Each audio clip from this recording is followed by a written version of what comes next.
Et donc, attends, hein, le devoir 3, c'est pour... Le devoir 3? Bah, c'est pour la semaine prochaine. Déjà?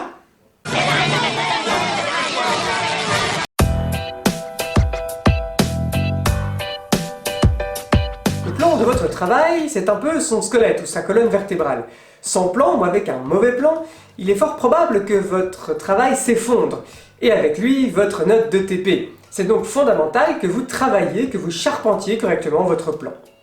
Ouais, enfin bien charpenter son plan, c'est... Voilà, ça veut pas dire grand-chose non plus, hein. Concrètement, ça donne quoi? Bah ça veut dire que vous devez avoir un plan qui soit à la fois adapté à votre travail, mais aussi signifiant. Ce que tu dis n'a aucun sens. Bien sûr que si, ça a du sens. Et c'est même d'ailleurs beaucoup plus simple que ce que vous pensez. Avant de commencer, un disclaimer. Il n'existe pas de formule magique ou de recette miracle qui créerait un plan qui fonctionne à tous les coups. Le meilleur plan, c'est encore celui qui est le mieux adapté à votre travail et à votre sujet. Il y a cependant une constante, c'est que vous devrez développer une introduction au début du travail et une conclusion à la fin. Mais on va y revenir dans un instant. Un bon plan, je le disais, c'est un plan qui soit adapté, qui soit équilibré. Et cet équilibre, il faut le trouver par rapport à deux aspects. D'abord, par rapport à l'ampleur de votre recherche, et ensuite par rapport à votre sujet. Premièrement, votre plan doit être adapté à l'ampleur de votre recherche. C'est un peu idiot à dire, mais ça ne coûte rien de le rappeler. Vous devez rendre un travail de 7 pages maximum. Et ces 7 pages, c'est en partant du premier mot de l'introduction jusqu'au dernier mot de la conclusion. Dans ces conditions-là, ça n'est peut-être pas nécessaire de diviser votre travail en 3 livres qui comportent chacun 6 titres divisés en 4 chapitres qui comprennent des sections qui sont elles-mêmes divisées en plusieurs paragraphes. Rien qu'à écrire vos titres, vous aurez déjà entamé fameusement vos 7 pages.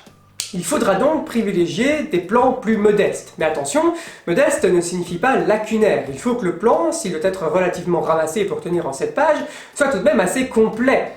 Alors je sais, c'est un exercice d'équilibriste pas toujours évident, mais si vous avez mené correctement vos recherches et que vous disposez de la documentation adéquate, et que vous êtes capable de faire le tri entre ce qui est essentiel et ce qui est accessoire, eh bien c'est largement à votre portée. Deuxième élément, votre plan doit être adapté à l'objet de votre recherche, c'est-à-dire qu'il doit être signifiant. Ce que cela veut dire, c'est que la seule lecture de votre plan, et donc des titres qui le composent, doit permettre à votre lecteur de comprendre, disons, 80% du propos que vous allez tenir, ou, à tout le moins, de comprendre la progression de votre analyse ou de votre raisonnement.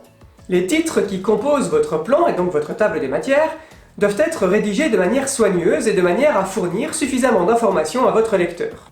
Après tout, quand on est pressé, et que l'on doit trouver rapidement une information dans un ouvrage volumineux, eh bien c'est la table des matières, le plan que l'on va consulter. Et dans cette table des matières, on s'attend à trouver des titres qui nous indiquent précisément de quoi va parler l'auteur dans telle ou telle partie, afin de savoir trier l'information qu'on va consulter. Eh bien, pour vos titres, ça doit être pareil. Vos titres doivent être suffisamment précis pour à la fois décrire le sujet de votre travail, mais aussi annoncer les développements que vous allez tenir. Conséquence logique de ce qui précède, c'est que votre plan ne pourra en aucun cas jamais être fondé sur le triptyque des sources du droit. En d'autres termes, votre assistant ne voudra jamais voir un plan qui commencerait par dire ce que dit la loi, pour ensuite expliquer comment la jurisprudence applique la loi, et de terminer par la manière dont la doctrine commente ce qui précède. Ça, c'est un mauvais plan, c'est un plan à bannir. Parce que bon, un plan pareil, c'est un plan très artificiel, qui laisse penser que vous ne maîtrisez pas suffisamment la matière que vous devez décrire et que vous n'êtes pas capable d'intégrer les différentes sources du droit pour en faire un texte fluide et cohérent sans passer par cette division triptyque. Pire encore, c'est un plan qui pourrait être utilisé pour traiter tous les sujets du monde. Et donc si votre plan fonctionne indifféremment pour l'interruption volontaire de grossesse, pour la procédure du conflit d'intérêts ou pour l'action oblique, c'est que c'est un mauvais plan. Vous devrez également, pour que votre plan soit bon, vous assurer qu'il est bien cohérent. Par exemple, il s'agira de traiter 2 sujets d'importance équivalente sur un même niveau dans votre plan, et à l'inverse, de ne pas traiter des sujets d'importance différente sur un même niveau. Illustration par rapport à l'IVG. Si vous avez un titre 3 qui parle des conditions de licéité de l'IVG, eh bien vous ne devrez pas faire suivre ce grand titre 3 d'un grand titre 4, conditions de licéité d'un IVG après 12 semaines. En effet, il y a là des éléments de niveau différents. La catégorie conditions de licéité de l'IVG de manière générale va englober évidemment les développements sur l'IVG après 12 semaines. Il est donc impossible, interdit, de mettre ces deux points sur un même pied d'égalité. L'un est en fait une subdivision de l'autre. En parlant de subdivision, vous devrez faire attention à éviter des subdivisions fantômes. Mais non, pas ce type de fantôme. Voyez plutôt. Dans ce plan-ci, le titre 3 est divisé en deux parties, une partie A et une partie B. Tout va bien. Par contre, le titre 4 est divisé en une seule et unique partie, la partie A. Or, si mes souvenirs de mes cours de maths sont toujours exacts, diviser par 1, c'est comme ne pas diviser du tout. Ce qui signifie qu'il y a un petit problème. Soit la partie A n'est pas nécessaire, et donc il n'est pas nécessaire de subdiviser ce titre 4, soit au contraire, il est important de diviser le titre 4, mais alors il faut un point A et un point B, et donc le diviser par 2 au minimum. Ok, je vois un peu le truc du plan signifiant, tout ça, c'est déjà plus clair. Mais tu parlais du coup du fait qu'on allait devoir mettre une introduction et une conclusion. Alors ça va, mais j'imagine qu'il y a des consignes particulières, on fait pas complètement ce qu'on veut non plus. Ah bah oui, tout à fait. Et d'ailleurs, une bonne introduction et une bonne conclusion, ce sont des éléments tout aussi importants que le fait d'avoir un bon plan. En réalité, à la lecture à la fois de votre introduction, de votre conclusion et de votre plan, votre lecteur doit avoir compris, disons, 90% de votre propos. Parce que oui, c'est parfois la seule chose qu'on va lire. Regardez dans la manière dont vous faites vos recherches ou dont vous allez faire vos recherches. Vous n'allez pas lire tous les bouquins et tous les articles que vous trouverez. Par contre, ce que vous ferez sans doute, c'est, après avoir lu le titre, lire l'introduction de l'article, sa conclusion, parcourir sa table des matières, et vous saurez assez rapidement si ça vous intéresse ou pas pour votre travail. Eh bien, votre conclusion, votre introduction et votre table des matières, ça doit avoir le même effet. Bon, l'introduction tout d'abord. L'introduction, ça sert à attirer l'attention de votre lecteur et à l'allécher un petit peu pour lui donner envie de lire la suite de votre travail. Par conséquent, elle doit non seulement présenter le sujet du travail que vous allez aborder, mais également présenter brièvement la manière dont vous allez parler de ce sujet. Dès lors, votre introduction doit se composer de deux éléments, une accroche d'une part et une annonce de plan d'autre part. L'accroche, c'est la manière dont vous allez attirer l'attention de votre lecteur, dont vous allez l'allécher. Vous pouvez faire ça de plein de manières différentes. Vous pouvez par exemple rebondir sur une citation célèbre d'un auteur célèbre. Vous pouvez également rebondir sur l'actualité récente. Poser une question d'ordre un peu philosophique ou au contraire une question très précise fondée sur des statistiques, etc., etc. Bref, vous pouvez faire preuve de créativité pour attirer l'attention de votre lecteur.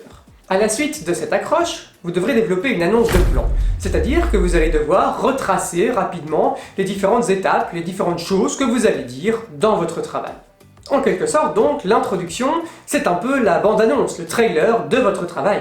La conclusion, elle intervient en fin de travail, c'est assez logique, et elle a pour vocation de retracer d'une part les grandes étapes par lesquelles vous êtes passé, donc de faire le résumé de ce que vous avez dit, mais aussi, pourquoi pas, de poser de nouvelles questions qu'il pourrait être intéressant d'aborder dans des études ultérieures. Attention que votre conclusion doit être relativement brève.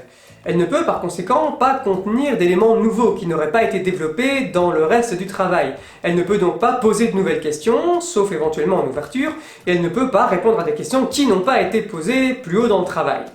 En d'autres termes, votre conclusion doit se contenter de faire un résumé de ce que vous avez dit sans rien ajouter de véritablement nouveau. Il y a donc d'abord le retour du plan. Le retour du plan, ou retour sur le plan, c'est un peu le miroir de l'annonce du plan. C'est la partie dans laquelle vous allez réexpliquer en résumé tout ce que vous avez dit dans votre travail et vous allez dérouler le fil rouge que vous avez suivi au cours de votre travail. Ensuite vient l'ouverture, qui est en quelque sorte le miroir de l'accroche. Dans l'ouverture, on va faire preuve d'humilité et on va reconnaître que, évidemment, notre étude de cette page n'a pas mis un point final à la connaissance humaine sur le sujet qu'on a abordé.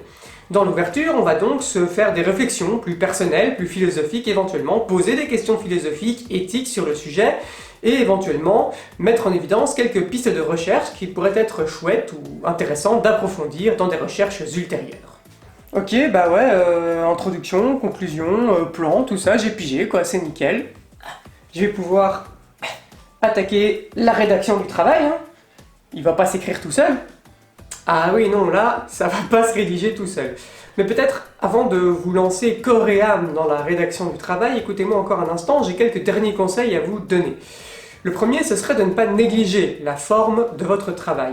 Parce que c'est vrai que dans les TP, on a parlé beaucoup du fond du travail, des recherches à mener, des sources à consulter, de la manière d'exploiter vos sources, etc.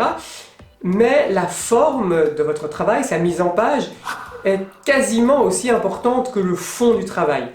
Parce que même si vous rendez le travail sur le fond le plus brillant qu'on ait jamais lu, si sur la forme il est mal présenté et que sa mise en page est vraiment catastrophique, ben votre assistant, avant même de commencer à lire, il sera de mauvaise humeur. Et vous n'avez pas envie d'avoir un correcteur qui est de mauvaise humeur. Vous devrez donc toujours veiller à bien respecter scrupuleusement les consignes formelles qui vous ont été transmises, que ce soit sur l'université virtuelle ou par votre assistant directement. Et si vous n'êtes pas très doué avec un traitement de texte, pas de panique. Donc déjà, rappel, vous pouvez, grâce au fait que vous êtes étudiant à l'ULB, obtenir une licence gratuite de Word sur votre portail Mon ULB.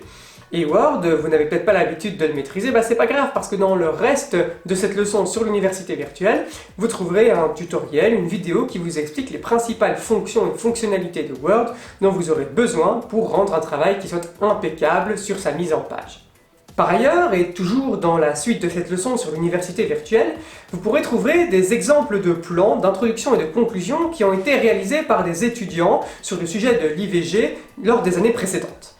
Ces exemples de plans sont commentés par Madame Truffin, qui vous explique rapidement quels sont les points forts et les points faibles de chacun de ces plans, de ces introductions, de ces conclusions, de manière à concrétiser un peu tout ce que je viens de vous expliquer.